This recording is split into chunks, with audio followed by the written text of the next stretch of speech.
SandoTrini. A San Fernando Story. The Shaver Man. Part 1. It was an unusually humid night in the town of San Fernando. Miss Elaine opened her eyes and sat upright on her bed. She thought she heard a tapping noise on her bedroom window. She looked over at the window and took a deep breath. She exhaled with a sigh of relief. The short stick which kept it closed was still in place.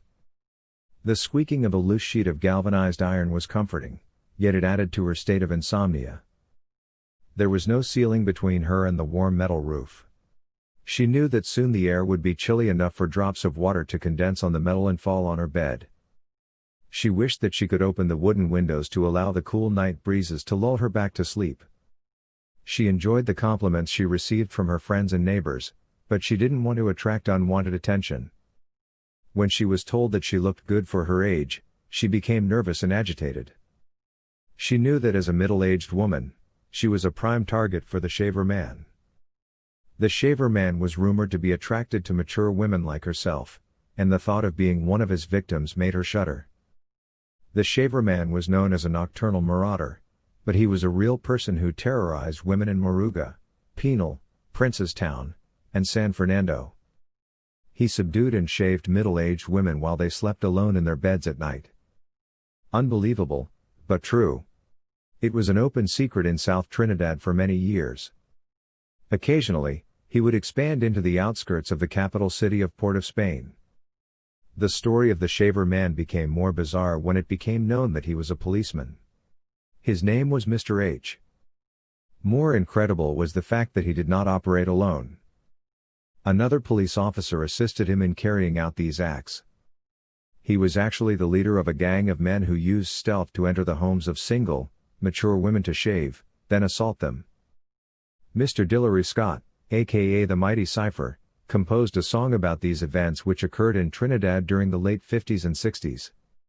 His song was Shaver Man, and it was recorded by Mr. Cyril and his Magnificent Boys, aka Cyril Diaz and his orchestra, on a 78 vinyl record.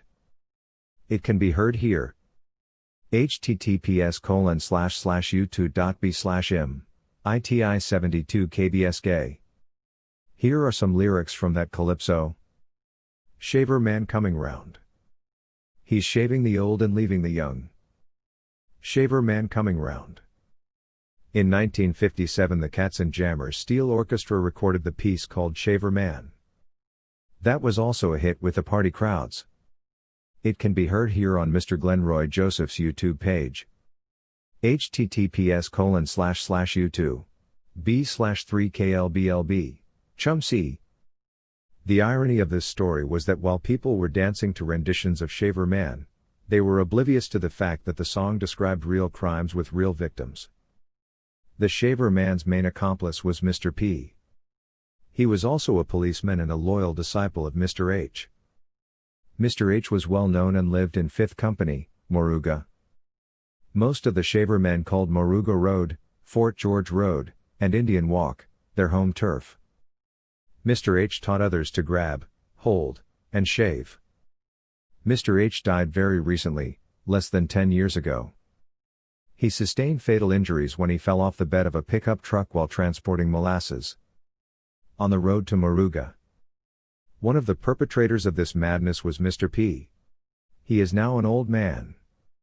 He is known as the only Shaver Man who was caught in the act. Mr. P slipped into the woman's bedroom and was in the process of shaving her. Her two brothers, Mr. T and Mr. R, stopped by to visit her. What they encountered was very disturbing. Their sister was being held and shaved against her will. They took turns in beating Mr. P. within an inch of his life.